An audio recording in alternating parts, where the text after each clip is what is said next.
So this year marks the 25th anniversary of the iconic Nike Air Max 1.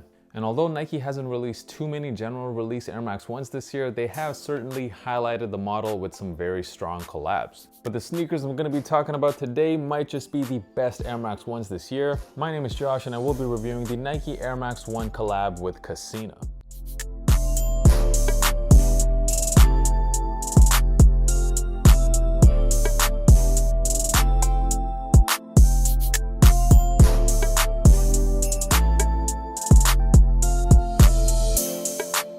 So what is good, guys, and welcome back to the channel. Thank you so much for all the support. If this is the first time you clicked on one of my videos, my name is Josh. I do sneaker reviews and all types of other sneaker content. I'm dropping at least 3 videos a week, so make sure you hit that subscribe button. Check out my bi-weekly sneaker podcast available on all podcasting platforms, the Kickback Pod, and check me out on Instagram as well, at JDKick6 is the handle. So here we go, a double review, the Nike Air Max 1 Kasina. Kasina, by the way, is a sneaker and streetwear boutique based out of South Korea. They have previously collabed with Nike on the Dunk Low a couple of years ago, and it's currently one of the highest reselling dunks to release in the last few years. The colorways of those dunks were inspired by the Korean public transit system. And on this collab, Kasina is once again inspired by Korea, this time by the Korean tradition of gifting wooden Wonang ducks to newlywed couples. And these ducks, these Wonang ducks, what's so special about them, you might say? They're also known as the Mandarin ducks, and they are known to choose a mate and stick with them for life, never leaving their partner's side unless they're looking for food. That is one romantic duck. And the tagline of this collab is made to be together, so that's exactly why there's 2 colorways this time. Both colorways, as you can see, inspired by the male and female Wonang ducks. I was very lucky to be able to get both of these shoes, got them both for retail from the sneakers app, and I have to say they're absolutely stunning to look at. The level of craftsmanship and detail that went into the shoe is kind of crazy. There's a lot to get to with this collab. The details are incredible. Let's get to it. Let's start off with this box. All over this white box, you get what looks like a maze pattern. You got the Nike and Air Max logos there, and also what seems to be Kasina, possibly written in Korean. Someone verify that in the comments. And when you open the box, you can see you get this blue and red paper, which of course is inspired by the South Korean flag. Let's start off with this blue and orange pair. There's a lot of different materials used on the shoe. We'll start at the mudguard. The mudguard on this pair is made out of a very soft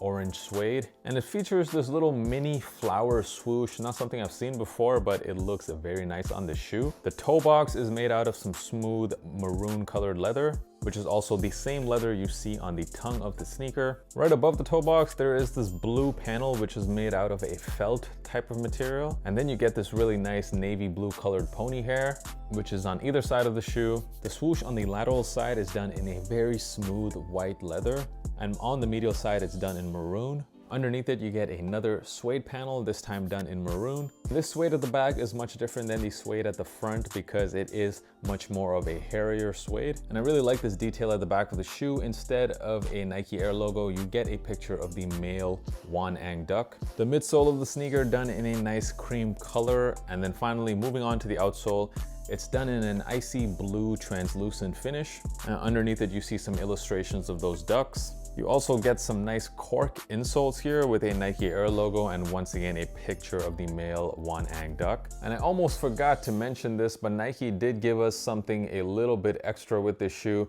As you can see, we get a nice keychain here of that duck. It's made out of some very nice smooth brown leather, and the image is stitched onto the leather. And one last little detail here that I absolutely love is that you get this wooden dubray with the sneaker. On the left pair, it features the Nike logo, and on the right pair, Kasina. Of course, this is paying homage to that tradition of giving couples the wooden ducks. With this colorway, I gotta say I love how it all came together. Looking at this picture of the male Wonang duck, a lot of different colors there, pretty difficult to get that on a shoe, but they've really managed to make it work and it looks amazing in my opinion.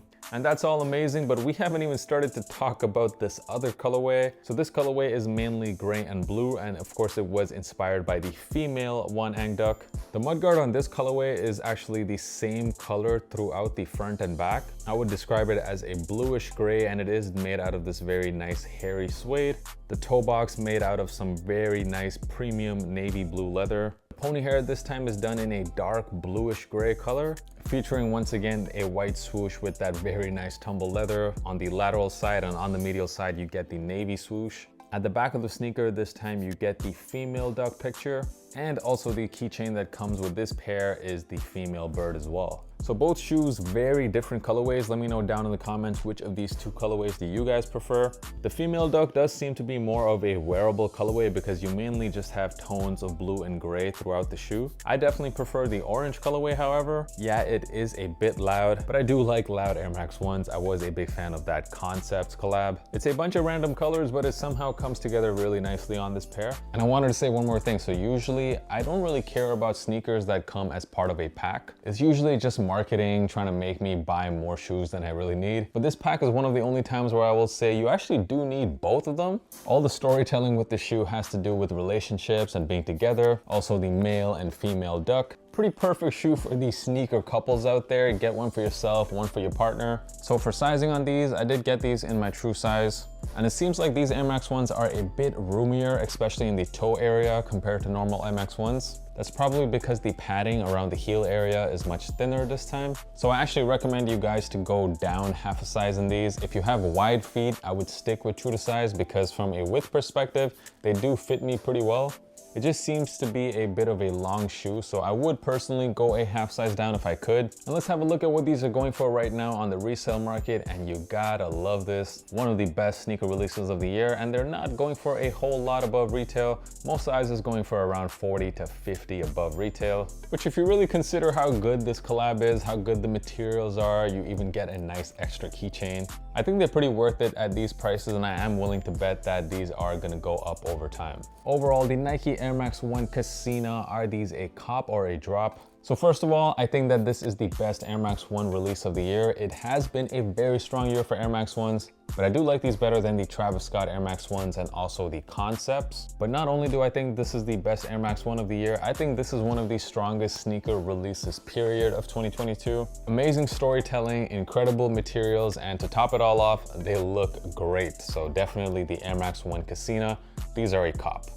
So we saw that the resale prices of this shoe aren't as high as you'd probably expect. You probably already know this, there's quite a big decline in sneaker resale prices right now. And that's what we're gonna talk about right now in the group chat, so stick around.